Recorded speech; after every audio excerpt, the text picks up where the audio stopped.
Start करते हैं। तो इस लेक्चर में हम लोग देखते हैं कि हम एक ASP.NET के अंदर में एक लॉगिन पैनल कैसे क्रिएट करेंगे। और लॉगिन पैनल को क्रिएट करने के लिए सबसे पहले हमें क्या करना है, डेटा स्ट्रक्चर पे जाना है। जो हमारी रिक्वायरमेंट है कि मैं एक लॉगिन कराऊँ, फॉरगेट यूज़र करूँ, क्रिएट यूज़र करूँ, इन सब कुछ जो सारी चीज़ें हैं जो एक नए बेसिकली किसी भी एप्लीकेशन को अगर आप देखते हो, चाहे जीमेल देख लो, फेसबुक देख लो, कोई भी देख लो, या कोई भी एक वेबसाइट अगर आप बनाते हो तो उसके अंदर में अगर कंट्रोल पैनल है, यूज़र कंट्रोल पैनल, तो उसके अंदर ये सारी चीज़ें होंगी। तो for this just I am going to create a database table. तो मैं यहाँ पे एसक्यूएल सर्वर अपना ओपन कर रहा हूँ। मेरे पास 14 है, 16 है, यस, एसक्यूएल सर्वर 16 है।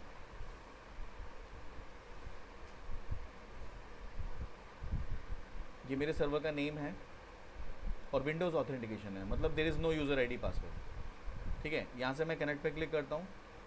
सबसे पहले कनेक्ट पे क्लिक करा तो मैं सर्वर पे आ गया।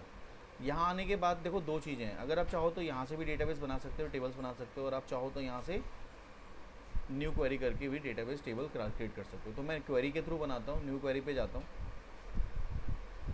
अब यहाँ सबसे पहले क्या करना है, डेटाबेस को क्रिएट करना है। उसके लिए मुझे कमांड लिखना होगा, क्रिएट डेटाबेस। डेटाबेस का एक अपना नाम होता है ना, डेटाबेस का एक अपना हमारा नाम होगा। तो हम लोग डेटाबेस का नाम लेते हैं। अरे यार कीबोर्ड्स ख़राब हो रहे हैं। तो डेटाबेस का अपना एक नाम होगा जो हम ले लेते हैं, user underscore DB, user database के नाम से ले लेते हैं। मेक श्योर कि इस नाम से ऑलरेडी पहले डेटाबेस नहीं बना हो। अगर बना होगा तो आपके पास एक नीचे मैसेज आ जाएगा कि this database has already created. तो उस केस में आप डेटाबेस का नाम चेंज कर लेना। ठीक है, तो आपने लिखा क्रिएट डेटाबेस, डेटाबेस क्रिएट हो चुका है, नीचे मैसेज आ गया कमांड कंप्लीटेड सक्सेसफुली। इसका मतलब database has been developed, created. Now अब मुझे क्या करना है, इस डेटाबेस के अंदर आना है, क्योंकि अभी मैं किसके अंदर हूँ, अभी मास्टर के अंदर हूँ। ये क्वेश्चन पूछता है कि आप जब एसक्यूएल सर्वर में लॉगिन करते हो तो आप डिफ़ॉल्ट जो तुम्हारा डेटाबेस होता है वो कौन सा होता है, तो बोलोगे सर मास्टर होता है। मास्टर जो होता है वो सिस्टम का डेटाबेस है, ऑलरेडी बना हुआ है, डेमो डेटाबेस होता है, उसको भी हम यूज़ कर सकते हैं। तो अभी आपने क्या करना है, आपको इस डेटाबेस के अंदर आना है। तो so that you have to write a command, use database का नाम यूज़र अंडरस्कोर DB,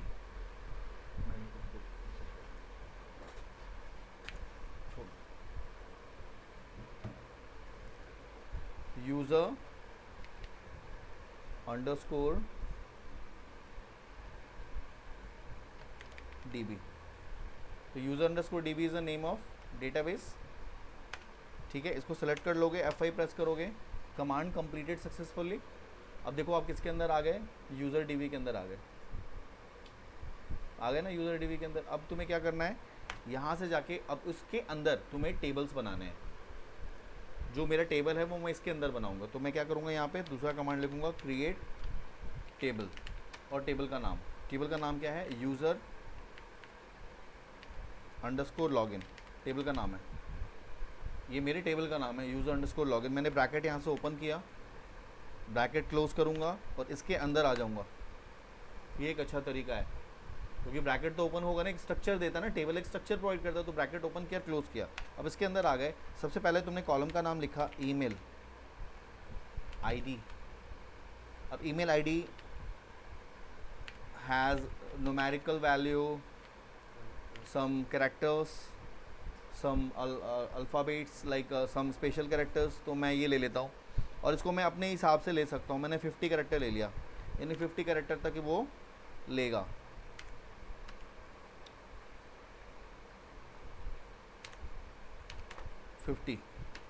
और मैं चाहता हूँ जो ईमेल आईडी है ना वो प्राइमरी की असाइन हो जाए। तो इसके आगे क्या लिखेंगे, प्राइमरी की। ठीक है, comma, the second column is, अब ये कॉमा यहाँ पे देंगे मतलब ये टर्मिनेट कर रहा है यहाँ से। कॉमा मीन्स यहाँ से टर्मिनेट करेगा। हाँ चला गया यार,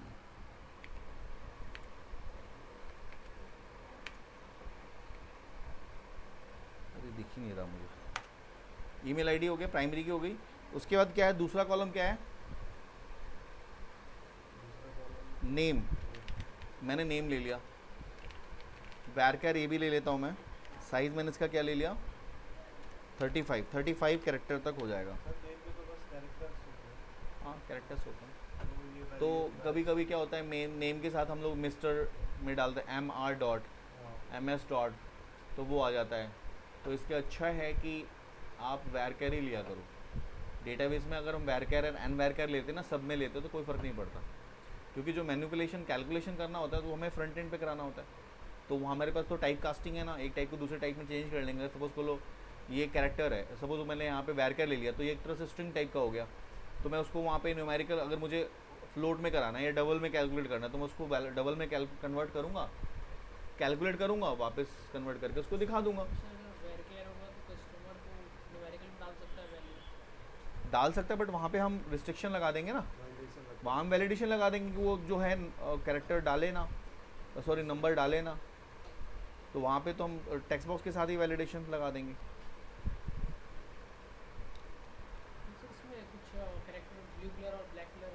हाँ, ये जो ब्लू कलर वाले हैं ये बता रहा है कि ये प्री डिफाइंड है, बट नेम को प्री डिफाइंड बताता है, लेकिन आप नेम यूज़ कर सकते हो। तो अब उसके बाद हो गया ईमेल, नेम के बाद हो गया पासवर्ड। पासवर्ड में मैंने ले लिया अगेन वैरकर, साइज़ में मैंने 15 कैरेक्टर ले लिया। उसके बाद मुझे क्या चाहिए, एड्रेस में भी ले लिया एन वैरकर ले लेता हूँ मैं, एन वैरकर। और उसके साथ में मैं चाहता हूँ मैक्स ले लूँ। मैक्स मतलब क्या होता है, अपने आप मैक्सिमम कैरेक्टर ले लेगा जितना उसको चाहिए, ठीक है। मैंने ले लिया डेट ऑफ बर्थ, DOB को भी मैं वैर में ले सकता हूँ, वैरकर में ले सकता हूँ। मैंने वैरकर ले लिया क्योंकि कभी कभी क्या होता है, इसका जो फॉर्मेट होता है वो DDMMYY है, सपोज कर लो, और आपने वहाँ पे MMDDYY भेजा तो वहाँ पर प्रॉब्लम आ सकती है। कभी कभी ये लेता है डैश, आप डालते हो स्लैश, तो वहाँ भी प्रॉब्लम हो सकती है। अगर वैरकर में लोगे तो आप किसी भी डिसिप्लिन में इसको डाल सकते हो, और वो यहाँ पे जिस फॉर्मेट में आप डालोगे वो वहाँ पे स्टोर हो जाएगा। वहाँ पर जो आपका रिसीवर है, जो आपका लाइक कैलेंडर होगा, वो उसके हिसाब से डेटा वो कैच कर लेगा। तो वैरकर और अनवैरकर जो है ना, बहुत सूटेबल डेटा टाइप है। अगर कुछ भी नहीं समझ में आ रहा है तो अनवैरकर या अनवैरकर ले लो, कोई प्रॉब्लम नहीं है, इससे कोई प्रॉब्लम नहीं होती है। ये हो गया, मैंने डेट ऑफ बर्थ के लिए 20 कैरेक्टर ले लिया मैक्सिमम। ये मेरे फील्ड्स हो गए। उसके बाद मुझे मोबाइल नंबर भी लेना है, मैंने मोबाइल ले लिया, उसको भी मैंने वैरकर ले लिया, और वैरकर इसका साइज़ मैंने ले लिया 20 कैरेक्टर्स, ठीक है। 20 काफ़ी हैं, 15 ले लेता हूँ, 15 कैरेक्टर ले लेता हूँ मैं, ठीक है। ये मेरा ब्रैकेट ऑलरेडी मैंने नीचे बंद किया हुआ था। अब यहाँ से लेकर मैं ऊपर तक सबको, पूरी लाइन को सिलेक्ट कर लूँगा, और सिलेक्ट करने के बाद मैं करूँगा F5 फॉर एग्जीक्यूशन। या तो आप यहाँ F5 करो या ये एग्जीक्यूट वाले बटन पे क्लिक कर दो। तो मैंने F5 किया तो ये एग्जीक्यूट हो गया। नीचे रिटर्न क्या करा, कमांड कंप्लीटेड सक्सेसफुली, मतलब एक टेबल आपका क्रिएट हो चुका है जिसका नाम क्या है, यूज़र लॉगिन है। यूज़र DB के नाम से तो हमारा डेटाबेस है। तो ये मेरा एक पार्ट हो गया जिसके अंदर हम क्या कर रहे हैं, डेटा के स्ट्रक्चर को बना रहे हैं। ये मेरा एक पार्ट हो गया। अब इसके अंदर में और भी बहुत सारी चीज़ें हैं। ये तो आपने टेबल को क्रिएट किया है, अब मैं चाहता हूँ इसके अंदर वैल्यू इंसर्ट कराना, तो कैसे करेंगे, ये तुम्हारे क्वेश्चन में भी आता है। अगर कि टेबल आपको बनाना है तो टेबल कैसे क्रिएट करोगे, तो फॉरेन की प्राइमरी की वो कॉन्सेप्ट आता है। और अगर आपको इसके अंदर एक टेबल में वैल्यू को इंसर्ट करना है तो कैसे करोगे, तो उसके लिए आपको इंसर्ट कमांड यूज़ करना होता है। 4 तरह के एसक्यूएल की स्टेटमेंट है, insert, update, delete and select. SQL की 4 स्टेटमेंट है, इंसर्ट कराना, अपडेट कराना, डिलीट कराना और सेलेक्ट करना। तो मैं सबसे पहले इंसर्ट करता हूँ। इंसर्ट क्या करेगा, इस टेबल में वैल्यूज़ को इंसर्ट कराएगा। यही मैकेनिज्म मैं यूज़ करूँगा जब मैं क्रिएट करूँगा वहाँ पे। हाँ, जब मैं क्रिएट करूँगा वहाँ से तो मैं इंसर्ट ही तो लिखूँगा ना, इंसर्ट इनटू टेबल, और उसके जो मैं टेक्स्ट बॉक्स में वैल्यू डालूंगा वो मैं कोरस्पॉन्डिंग यहाँ पे डाल दूँगा। तो मुझे आज डेटा स्ट्रक्चर ही करा देना चाहिए आप लोगों को, क्योंकि ये भी बहुत इंपॉर्टेंट पार्ट है। इनसे 4 हैं और इसके साथ इसका प्रोसीजर है, वो मैं आज करा देता हूँ। फिर उसके बिहाफ पे फिर हम लोग कल इसका आगे का जो वर्क है ना, like database connectivity and all सब करेंगे, क्योंकि एक क्लास में ये दो चीज़ें बहुत मुश्किल हो जाएगा आप लोगों के लिए। ये टेबल क्रिएट हो गया, अब मुझे क्या करना है, इंसर्ट कराना है। तो मैं इंसर्ट में स्टेटमेंट यूज़ कर रहा हूँ। दो तरह से होते हैं, इंसर्ट हो सकता है प्रोसीजर के थ्रू और स्टेटमेंट के थ्रू। अभी मैं यूज़ कर रहा हूँ स्टेटमेंट, फिर मैं यूज़ करूँगा प्रोसीजर। तो मैं इंसर्ट का एक स्टेटमेंट यूज़ कर रहा हूँ। तो मैंने इंसर्ट के लिए स्टेटमेंट क्या लिखा, इंसर्ट इनटू, टेबल का नाम क्या था, यूज़र लॉगिन, और उसके अंदर मुझे क्या भेजना है, वैल्यूज़। ठीक है, ब्रैकेट ओपन करूँगा, क्लोज करूँगा, इसके अंदर आ गया। अब मुझे जो वैल्यूज़ हैं वो मुझे यहाँ पे इंसर्ट कराना है, बट जहाँ पे कैर आ रहा है उसकी वैल्यू मुझे सिंगल कोड में डालनी है। अब सबसे पहले ईमेल आईडी है जो कि वैर कैर है, तो मैंने सिंगल कोड लिया और इसके अंदर मैंने एक वैल्यू डाला, जैसे a@gmail.com, एक वैल्यू हो गई। उसके बाद कॉमा दिया, अगेन नेम है, नेम भी में क्या है, वैर कैर है, तो अगेन सिंगल कोड आएगा। नेम में मैंने दे दिया रोहित, नेम हो गया, कॉमा। उसके बाद क्या है, पासवर्ड, पासवर्ड में मैंने दे दिया a@123, a@123 is a password. Password के बाद एड्रेस, एड्रेस है, एड्रेस में मैंने दे दिया 21। ध्यान करो, देखो यहाँ पे हम सारे वैर ही ले रखा है हमने, इसीलिए सब डबल कोड में जा रहा है। लेकिन अगर वैर कैर ना हो, देखो जहाँ पे कैर आएगा, वैर कैर में कैर आता है, एन वैर कैर में कैर आता है, और कैर में कैर आता है। इन तीनों की वैल्यू और डेट डेट इन तीनों की वैल्यू सिंगल कोड में जाएगी। अदरवाइज सारी जितनी वैल्यूज़ हैं आप डायरेक्टली विदाउट सिंगल कोड पास करोगे, वो एक्सेप्ट कर लेगा। अब मैंने लिखा 21 GTB नगर कॉमा दिल्ली, ये मेरा एड्रेस हो गया। एड्रेस के बाद क्या था, मोबाइल नंबर, फिर अगेन सिंगल कोड में मैंने मोबाइल नंबर डाला +91। ठीक है, ये नंबर मैंने इंपोर्ट करा दिया। अब मैं इसको क्या करूँगा, रन कराना है मुझे, इस पूरी स्टेटमेंट को सेलेक्ट करूँगा। तो मैंने शिफ्ट और एंड होम कर दिया, तो ये पूरा लाइन सेलेक्ट हो गई अगर आप कीबोर्ड से करोगे तो ये आपका हो गया, ये स्टेटमेंट हो गई। आपको रन कराना है तो आपको F5 प्रेस करना होगा। जैसे F5 प्रेस करोगे, नीचे देखो, या तो सही होगा तो कंप्लीटेड का मैसेज आ जाएगा, और गलत है कुछ तो यहाँ पे नीचे आ जाएगा मैसेज। क्या लिखा हुआ है, कॉलम नेम और number of supplied value does not match, है ना। जो हम ऊपर वैल्यू भेज रहे हैं, जो हमने बनाया है, और वो वैल्यूज़ दोनों मैच नहीं कर रही है, क्योंकि हमने डेट ऑफ बर्थ वाला कॉलम डाला ही नहीं है इसमें। तो इस तरह से एरर आ सकते हैं। आपको यहाँ पे देखना पड़ेगा, आपको जब भी एरर आए ना, तो उस एरर को पढ़ोगे ना, अपने आप समझ में आ जाएगा कि तुमने क्या छोड़ा हुआ है।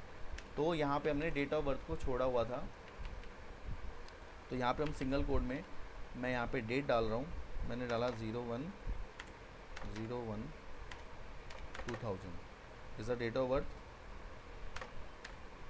और कॉमा दे देते हैं। अगेन मैं इस लाइन को पूरे को सिलेक्ट करके F5 करता हूँ। मैसेज क्या आया, 1 रो अफेक्टेड। 1 रो अफेक्टेड का मतलब टेबल के अंदर में एक रो अफेक्टेड हो गया, मतलब आ गया है। जब भी अफेक्ट होगा तुम डिलीट करोगे, अपडेट करोगे, इंसर्ट करोगे, तो उसके इस केस में ये मैसेज आएगा 1 रो अफेक्टेड, मतलब एक रो अफेक्ट हुआ है। तो सर ये जैसे हमने वो टेबल लॉगिन का टेबल बनाया था, जिस सीरियल से लिया उसी सीरियल से डालना है, यस। और अगर उल्टा सीधा कर दे तो फिर प्रॉब्लम हो जाएगी, क्योंकि वो उसी हिसाब से वो आइडेंटिफाई करता है। आइडेंटिफाई तो कर लेगा, पर वो गलत है। वो गलत कर लेगा, वो ले लेगा, लेकिन वो आपकी इन्फॉर्मेशन फिर गलत चली गई ना। अब आपको पता है कि टेक्स्ट बॉक्स तुमने नेम के लिए बनाया है, तो उसको नेम के साथ ही उसको वो करोगे ना, नहीं तो आपकी इन्फॉर्मेशन जो है वो गलत चली जाएगी। तो this is a way to insert data into table. This is a way, इसके थ्रू क्या होगा, हर एक बार आपको ये स्टेटमेंट लिखनी पड़ेगी और हर बार इसको रन कराना पड़ेगा, तो थोड़ा सा डिफिकल्ट है। तो इसको हम लोग प्रोसीजर के थ्रू बना लेते हैं। अब सर दूसरी रो डाल देना, दोबारा लिखेंगे, यस, दोबारा लिखेंगे ना, हाँ दोबारा लिखेंगे तो ये क्या हो गया, हैट्रिक हो जाएगा ना हमारे लिए, बार बार एक ही चीज़ को लिखना पड़ेगा आपको। तो ये आपको, और ये क्या है, जो स्टेटमेंट होती है ना वो सेम टाइम पे कंपाइल होती है। ये स्टेटमेंट है, ये सेम टाइम पे कंपाइल हो रहा है, तो सेम टाइम पे जब कंपाइल होगा तो बहुत सारे ऑब्जेक्ट बनेंगे, ऑब्जेक्ट भी तो बनेंगे, बहुत सारे ऑब्जेक्ट बनेंगे और बहुत सारे पैरामीटर्स बाहर भेजेंगे, तो पैरामीटर के लिए भी ऑब्जेक्ट बनेगा, सबके लिए ऑब्जेक्ट बनेगा, और तब जाकर ये कंपाइल होगा। इट विल टेक टाइम, क्योंकि कंपाइल हो रहा है, मतलब कंपाइल इन द सेंस कि हाई लेवल लैंग्वेज में मशीन लेवल लैंग्वेज में कंपाइल है, sorry manage code to MSIL में कन्वर्ट हो रहा है, MSIL to machine level language में कंपाइल हो रहा है। वो सारा कुछ कंपाइल करने के बाद फिर रिटर्न करेगा वैल्यू, तो इट विल टेक टाइम ना। तो ये हो गया आपका स्टेटमेंट। लेकिन जो प्रोसीजर होता है वो क्या होता है, प्री कंपाइल्ड होता है। प्री कंपाइल्ड मतलब एक बार कंपाइल होगा सिर्फ, नेक्स्ट टाइम पे क्या होगा, वो एग्जीक्यूट करेगा सिर्फ, नेक्स्ट टाइम पे सिर्फ एग्जीक्यूट करेगा, कंपाइल नहीं करेगा, एक ही बार कंपाइल करेगा, नेक्स्ट टाइम पे सिर्फ वो एग्जीक्यूट करेगा, मतलब वैल्यू रिटर्न करेगा। जो आप डालोगे उसके हिसाब से यस या नो का जवाब दे देगा तुम्हें, मतलब वो पहले से कंपाइल है। तो ये क्या होगा, जो प्रोसीजर्स होता है वो 100 टाइम फास्टर होगा। इस स्टेटमेंट के थ्रू तो 100 टाइम फास्टर हुआ ना। ये तो पूरा कंपाइल होगा सेम टाइम पे, जब भी तुम उसको कॉल करोगे पूरी ऊपर से लेके नीचे तक सारे कंपाइल होंगे। लेकिन जो प्रोसीजर होगा वो कंपाइल नहीं होगा। प्रोसीजर जो होगा वो इस तरह से कंपाइल नहीं होगा, वो ऑलरेडी कंपाइल्ड रहता है। एक ही बार आप जब बनाओगे तभी कंपाइल होगा, और वो आपको एक प्रोसीजर का नाम रिटर्न कर देगा। तुम्हें सिर्फ पैरामीटर डालना है, यानी कि जो वैल्यूज़ मैंने डाली थी सिर्फ मैं वैल्यूज़ डालूंगा और कुछ नहीं डालूंगा। तो मैं देखता हूँ कैसे बनाते हैं उसको। अब इसके लिए प्रोसीजर के लिए क्या लिखेंगे, लिखेंगे यहाँ पे क्रिएट, या तो आप प्रॉक लिख लो या प्रोसीजर पूरा लिख लो, ठीक है, दोनों चीज़ें एक्सेप्ट कर लेता है। और प्रोसीजर का एक अपना नाम होगा। तो मैं क्या जा रहा हूँ, मुझे इंसर्ट के लिए बनाना है, तो मैंने लिखा इंसर्ट अंडरस्कोर, किसके अंदर डालना हो, मुझे डालना है तो यूज़र के अंदर डालना है। तो मैंने इंसर्ट यूज़र के नाम से एक बना लिया। इंसर्ट यूज़र के नाम से मैंने क्या बनाया, एक प्रोसीजर बनाया। अब प्रोसीजर जो होता है उसके अंदर हम क्या डालते हैं, प्रोसीजर के अंदर होता क्या क्या होता है, कोई भी प्रोसीजर देते हो तो पैरामीटर होता है। प्रोसीजर अगर हम बनाते हैं तो उसके अंदर पैरामीटर होता है, तो पैरामीटर हमें डालना है, किसके लिए डालना है, इंसर्ट के लिए। तो इंसर्ट के में क्या हम करेंगे, इंसर्ट में पैरामीटर में, इंसर्ट में मैं चाहता क्या हूँ, मैं चाहता हूँ सारे फील्ड की इन्फॉर्मेशन इंसर्ट हो, क्योंकि सब मैंडेटरी है। तो मैं सबके लिए पैरामीटर असाइन करूँगा, सबके लिए मैं पैरामीटर असाइन करूँगा। तो मेरे पास कितने फील्ड्स हैं यहाँ पे, मेरे पास ईमेल आईडी है, तो मैंने क्या, अब कभी भी पैरामीटर बनाओगे तो उसके पहले लगाओगे @ मैंने ईमेल आईडी के लिए मैंने लिया ईमेल, पैरामीटर का नाम, और जो पैरामीटर का नाम लोगे, पैरामीटर का डेटा टाइप भी तो होता है। अगर मैं ब्रैकेट में पैरामीटर लेता हूँ तो पैरामीटर का क्या होगा, पैरामीटर के साथ साथ उसका डेटा टाइप भी जाएगा। इसका डेटा टाइप क्या है, varchar, साइज़ क्या है 50 ले लिया, कॉमा। अब दूसरा पैरामीटर मेरा था नेम, तो नेम के लिए मैंने लिया nm, varchar साइज़ 35। यहाँ पे आगे पीछे ले सकते हो, मतलब कम भी ले सकते हो और ज़्यादा भी ले सकते हो, बट फ़ायदा नहीं है, क्योंकि जितना तुम डेटाबेस में लोगे उतना ही वो एक्सेप्ट करेगा मैक्सिमम। पासवर्ड हो गया, पासवर्ड के लिए तुमने ले लिया varchar, और वहाँ मैंने 15 लिया था, यहाँ मैं 10 ले लेता हूँ, ये एक्सेप्ट कर लेगा। इन लाइन जो है 10 ही एक्सेप्ट करेगा, वो लेगा उससे। फिर @ क्या था, एड्रेस, एड्रेस के लिए ADD ले लिया। पैरामीटर का नाम कुछ भी हो सकता है, varchar, और साइज़ मैंने ले लिया एड्रेस के लिए 50 कैरेक्टर्स, वहाँ मैक्स लिया था, यहाँ 50 ले लिया। फिर ले लिया @ डेट ऑफ बर्थ, जो हमने ले लिया varchar, साइज़ मैंने ले लिया डेट ऑफ बर्थ के लिए 20, और उसके बाद था @ MOB, मोबाइल के लिए, इसमें भी ले लिया मैंने varchar, साइज़ मैंने इसका ले लिया 15, ठीक है। ये मेरे सारे पैरामीटराइज, सारे मेरे पैरामीटर हो गए।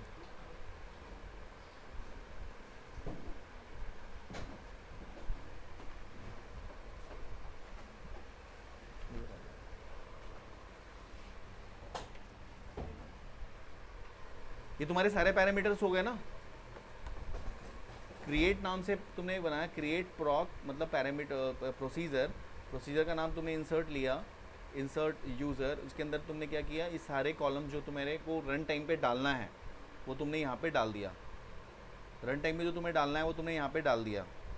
इसमें email ID, name, password, address, date of birth और मोबाइल हो गया। ये तुम्हारे सारे पैरामीटर हो गए। अब पैरामीटर जो हुए वो किसके लिए लिया है? एज किसके लिए? इंसर्ट के लिए। तो लिखोगे as insert into, insert into क्या? यूज़र लॉगिन, ठीक है। और यूज़र लॉगिन के अंदर तुम्हें क्या डालना है? वैल्यूज़। तो तुम लिखोगे वैल्यू, जो ऊपर लिखा था कमांड वही सारी चीज़ें आएंगी, वैल्यूज़। लेकिन उसमें हम डायरेक्ट वैल्यू डाल रहे थे, यहाँ पे हम क्या डालेंगे? इस पैरामीटर को डालेंगे। तो सबसे पहला पैरामीटर क्या है? ईमेल। ईमेल पैरामीटर का नाम हो गया। सेकंड पैरामीटर क्या है? @nm, name, comma. Next parameter क्या है? pwd, password. नेक्स्ट पैरामीटर क्या है? ADD, address. नेक्स्ट पैरामीटर क्या है? उसी सीक्वेंस में डालेंगे जिस सिंबल में हमारा सीक्वेंस में वो है। वहाँ यहाँ पहले हमने क्या किया था? इसी की जगह पे हमने क्या डाला था? वैल्यूज डाली थी। अब हम इसकी जगह पे वैल्यूज नहीं डाल के पैरामीटर डाल रहे हैं। क्यों? क्योंकि मैं एक बार इसको बना लूँगा और इसकी जगह पे फिर मैं जब मैं इसको कॉल करूँगा ना तो मैं उसकी वैल्यू डालूंगा डायरेक्ट। मतलब ये नाम लिखूँगा और वैल्यू डालूंगा, दैट्स इट। मुझे बार बार स्टेटमेंट लिखने की ज़रूरत नहीं पड़ेगी। तो @ क्या हो गया? एड्रेस। एड्रेस के बाद क्या था? Date of birth. और डेट ऑफ बर्थ के बाद क्या है? @MOB, mobile. ये मेरे हो गए, बस दैट्स इट। अब यहाँ से लेके ऊपर तक सिलेक्ट कर लो और F5। नीचे क्या आया? कमांड कंप्लीटेड सक्सेसफुली, मतलब ये प्रोसीजर बन चुका है। अगर मैं इसको दोबारा रन कराऊंगा तो मैसेज आ जाएगा कि ये ऑलरेडी बना हुआ है। तो इस चीज़ का तुम्हें ध्यान रखना है, ठीक है। तो ये तुम्हारा हो गया। होने के बाद अब क्या करना है तुम्हें? इस प्रोसीजर के थ्रू वैल्यू इंसर्ट कराना है। अब मैं स्टेटमेंट नहीं लिखूंगा, अब मैं प्रोसीजर के थ्रू वैल्यू इंसर्ट कराने जा रहा हूँ। तो मैं यहाँ सीधा लिखूंगा इंसर्ट, जो प्रोसीजर का नाम है, insert underscore user, insert user, ठीक है।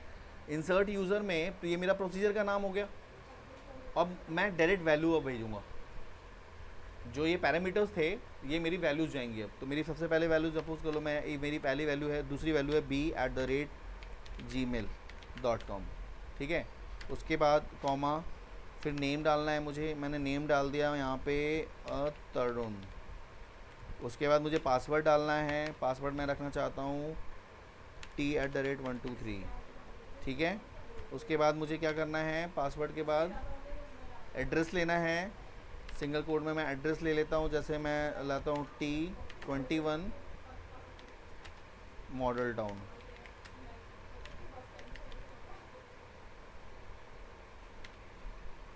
उसके बाद सॉरी अगेन कॉमा, फिर क्या था?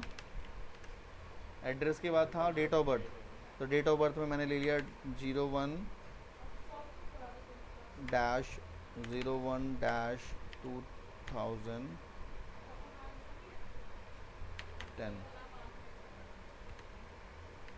देन मोबाइल नंबर,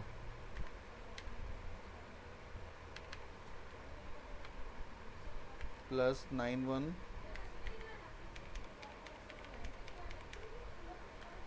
ये मेरी कंप्लीट वैल्यू हो गई। सिर्फ मैंने वैल्यू डाली और प्रोसीजर का नाम डाला। अब मैं इस लाइन को सिलेक्ट करता हूँ और मैं इसे रन कराऊंगा। 1 रो अफेक्टेड आ गया, यानी बार बार। अब ये क्या होगा? ब्रैकेट लगाने की जरूरत नहीं। कुछ नहीं। ये जो तुमने प्रोसीजर बनाया था, ये जो ऊपर तुमने प्रोसीजर बनाया, ये एक बार बनाना है तुम्हें। बस तुम्हें ध्यान रखना है कि उस प्रोसीजर के साथ कौन कौन पैरामीटर्स कैसे जाएंगे, तुमने कैसे बनाया है, वो सारे पैरामीटर तुमने यहाँ पे भेज दिए, तुम्हारी वैल्यू इंसर्ट हो गई। यानी कि ये वाला जो था तुमने एक बार बनाया और उसे कंपाइल कर दिया, दैट्स इट। पहले क्या था? पहले तुम स्टेटमेंट को लिख रहे थे, ये पूरा तुमने स्टेटमेंट लिखा, ये स्टेटमेंट को तुम्हें बार बार लिखना पड़ता और ये स्टेटमेंट हर बार कंपाइल करता, हर बार कंपाइल करेगा। लेकिन ये इसमें क्या है? इसमें ये तो तुम इसको रन करा ही नहीं रहे, तुमने तो सिर्फ इसको बनाया है। एक बार कंपाइल कराया ना तुमने, दोबारा तो कंपाइल नहीं कराया। दोबारा किसको तुम कर रहे हो कंपाइल? किसको रन करा रहे हो? इस प्रोसीजर को रन करा रहे हो, इंसर्ट वाले को। तो वो बार बार क्या करेगा? उसके अंदर जो भी तुम वैल्यू डालोगे वो वैल्यू को लेगा और उसे इंसर्ट करा देगा। तो this is 100 time faster than statement. दूसरा फ़ायदा, हमारे एसक्यूएल के इंजेक्शंस होते हैं, जिसको हम लोग हैकर्स क्या करते हैं, वो इंजेक्ट करके ना, जो एसक्यूएल के टेबल्स होते हैं ना, उसके अंदर डेटा को लॉस्ट कर देते हैं वो। तो अगर हम स्टेटमेंट यूज़ करते हैं तो इसके बहुत ज़्यादा चांसेस होते हैं कि हमारा डेटा क्रैश हो जाए।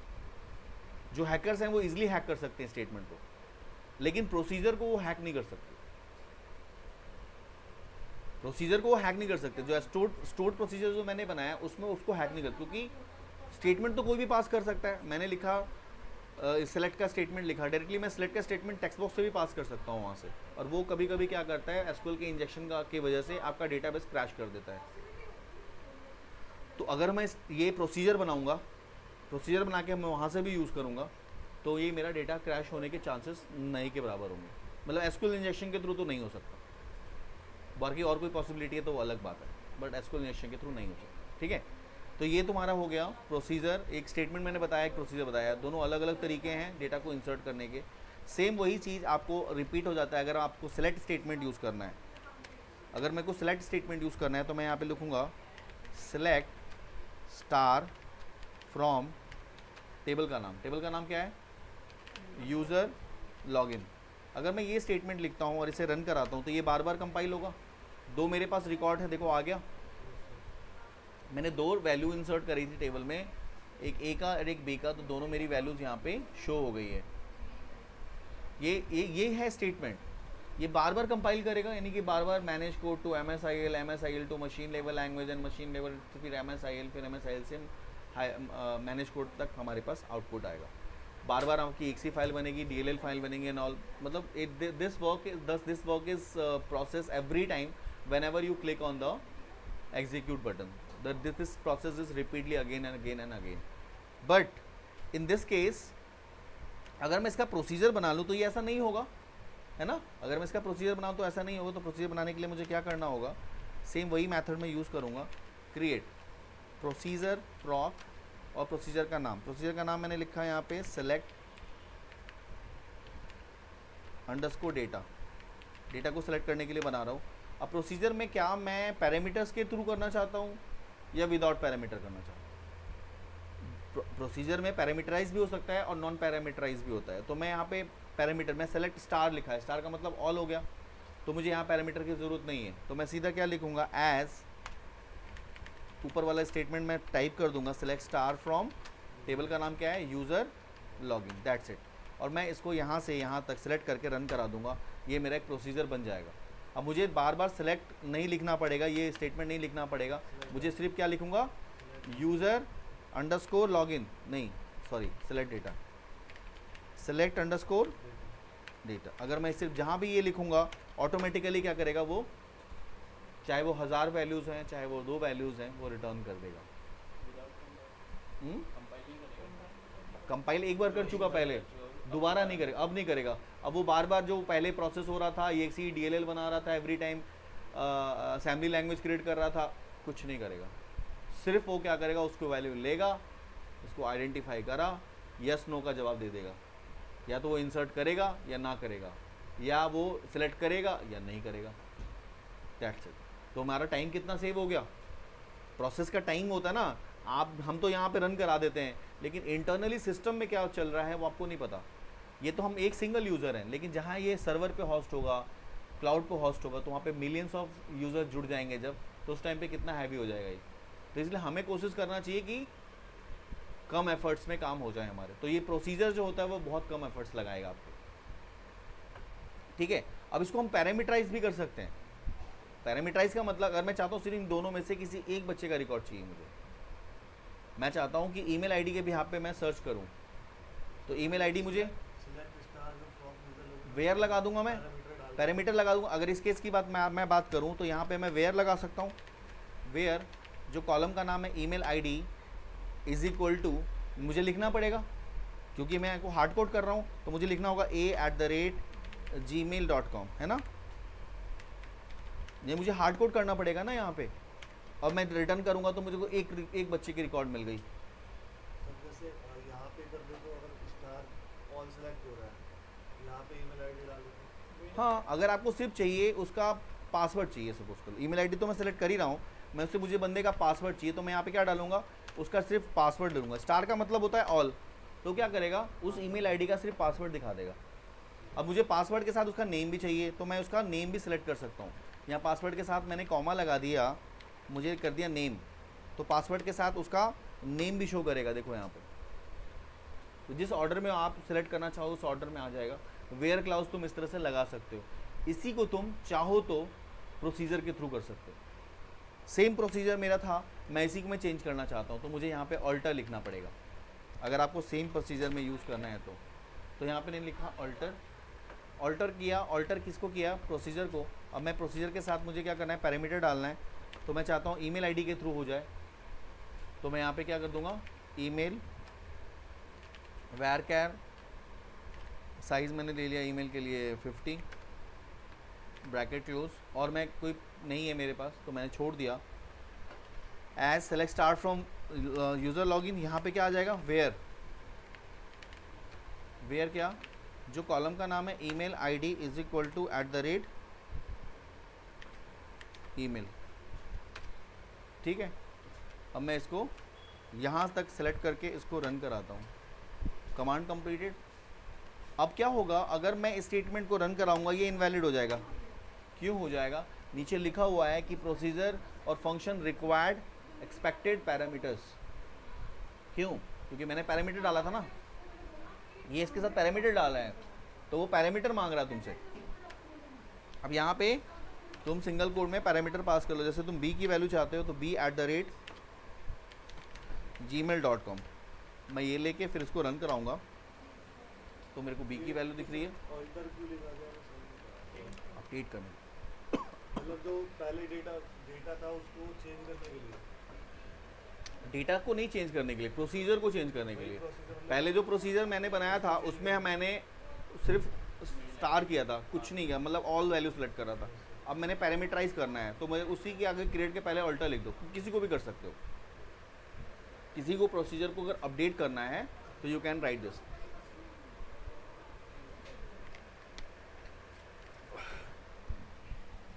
ये हो गया तुम्हारा सेलेक्ट का।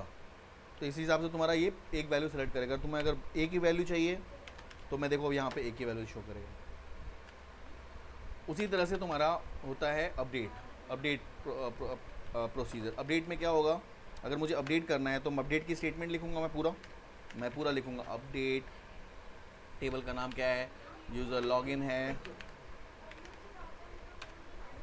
और जिसको भी अपडेट करना है उसको मुझे सेट करना होगा। सेट, मैं चाहता हूँ पासवर्ड। कभी भी ईमेल आईडी हमारी अपडेट नहीं होगी, ध्यान रखना। Email ID can not be update, change, duplicate और नल। तो मैं पासवर्ड कर सकता हूँ, तो मैं लिखूँगा पासवर्ड इज इक्वल टू, मैं पासवर्ड उसका चेंज करना चाहता हूँ 1 2 3 हो जाए। ठीक है, किसका हो जाए? तो where ID is equal to this, where email ID is equal to this, उसका हो जाएगा। अगर मैं और एक से ज़्यादा कॉलम चाहता हूँ चेंज करना, मैं चाहता हूँ उसका पासवर्ड और नेम दोनों चेंज हो सके, तो मैं दूसरा कॉलम लिखूँगा name is equal to direct name डालूँगा। मैंने नेम कर दिया उसका नीटू, नेम कर दिया where email ID is equal to a@gmail.com। मैं ए वाले का चेंज कर रहा हूँ, तो ए वाले का क्या करेगा, वो 1 रो अफेक्टेड हो गया। और मैं अगर सेलेक्ट डेटा को ये करता हूँ तो देखो यहाँ पे नाम चेंज हो गया, नीटू आ गया, पासवर्ड चेंज हो गया। मैंने 2 फील्ड में चेंजेस किए हैं, मैं चाहूँ सारे फील्ड में चेंज कर सकता हूँ। इसके बाद मुझे कॉमा और लगाने, कॉमा लगा के जितने मैं चाहूँ मैं सारे फील्ड को चेंज कर सकता हूँ, अपडेट कर सकता हूँ। ये हो गया अपडेट। तो उस अपडेट का आप प्रोसीजर भी बना सकते हो, है ना। आपको प्रोसीजर बनाना है तो वैसे ही सेम प्रोसीजर आप बना सकते हो। कैसे? यहाँ पे लिखोगे क्रिएट प्रोसीजर का नाम, अपडेट डेटा को अपडेट करने के लिए। अब जब अपडेट करोगे तो पैरामीटर तो जाएंगे। सबसे पहले ईमेल आईडी जाएगी, क्योंकि ईमेल आईडी के भी यहाँ पे अपडेट करेगा। तो ईएम ले लेता हूँ मैं, varchar 50। उसके बाद ईमेल आईडी के बाद और क्या चाहते हो, नेम चाहते हो करना, नेम ले लो, varchar साइज इज 35। और क्या चाहते हो? पासवर्ड, पासवर्ड पासवर्ड भी अपडेट कर देते हैं। चलो varchar पासवर्ड इज़ 15। तो ये तुम्हारे हो गए पैरामीटर्स एज। अब यहाँ पे आएगा अपडेट। अपडेट टेबल का नाम क्या है? User login. Set, set name, जो कॉलम का नाम था name equals to @nm। nm है ना? नहीं, पूरा नेम है। पैरामीटर हो गया पहला। दूसरा पासवर्ड, कॉलम का नाम लिखेंगे पासवर्ड इक्वल्स टू जो पैरामीटर हमने ऊपर लिया हुआ है pwd। वेयर, वेयर क्या? Email ID equals to, email ID कौन सी? @ Email ID equals to @ parameter क्या है? em। ठीक है, तो ये ईमेल आईडी को अपडेट करेगा। इसको मैं यहाँ से लेके यहाँ तक सिलेक्ट करता हूँ, F5 प्रेस करते हैं। क्या आया? Command completed successfully. ये कमांड कंप्लीट हो चुका, मतलब ये अपडेट का हो चुका है। मुझे अपडेट करना है, तो अपडेट करने के लिए मैं क्या लिखूँगा यहाँ पे? Update underscore data. और मुझे किसको अपडेट करना है? तो मैं जिस ऑर्डर में मैंने लिखा था उसी ऑर्डर में मुझे लिखना है। सबसे पहले ईमेल आईडी हम लिखेंगे। मुझे बी का डेटा अपडेट करना है, तो b@gmail.com। ठीक है, कॉमा नेम चाहिए मुझे, नेम अपडेट करना है पहले। तो नेम मैंने लिख लिया like Ganga and password is like 098। ठीक है, F5। 1 रो अफेक्टेड। अब देखो, अगर मैं सेलेक्ट करता हूँ यहाँ पे बी वाले का रिकॉर्ड, तो मेरे पास चेंज हो चुका है ये। तो बी का मैं चेंज अपडेट करता हूँ, सेलेक्ट करता हूँ। देखो, गंगा नेम और पासवर्ड दोनों चेंज हो गया। तो वैसे करके और पैरामीटर्स अगर आप डालोगे तो सबके चेंज कर देगा, है ना? A to Z सबके चेंज कर देगा। तो दिस इज़ और उसके बाद लास्ट हमारा हो गया, बच गया डिलीट वाला। ये जो 4 कमांड है ना तुम्हारे, इंसर्ट, अपडेट, डिलीट और सेलेक्ट, इस पर पूरा वर्ल्ड घूम रहा है। पूरा जो जितने भी एप्लीकेशंस बनते हैं ये 4 कमांड पे ही रन करते हैं। गूगल की बात कर लो, गूगल में तुम कुछ लिखते हो और एंटर करते हो, क्या कर रहा है वहाँ पे?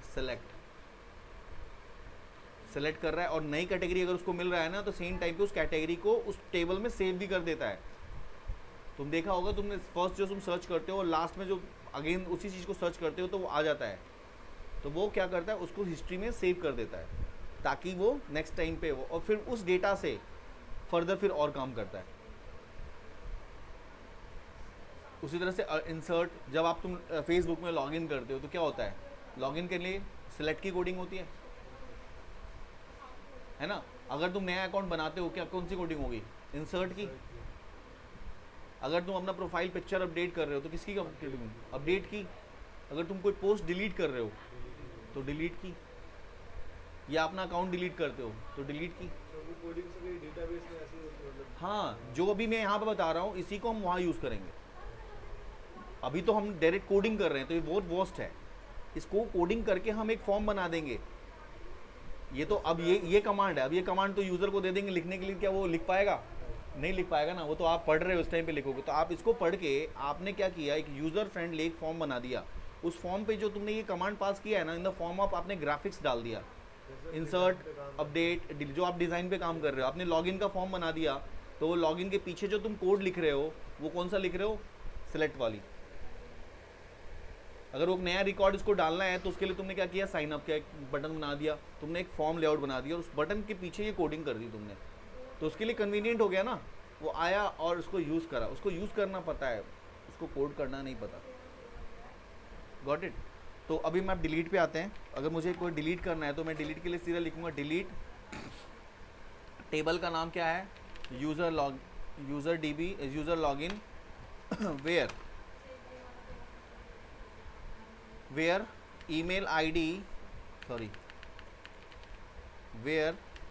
ईमेल आईडी इक्वल्स टू जिसको मुझे डिलीट करना है, मुझे बी को डिलीट करना है तो मैं यहाँ लिखूँगा b@gmail.com।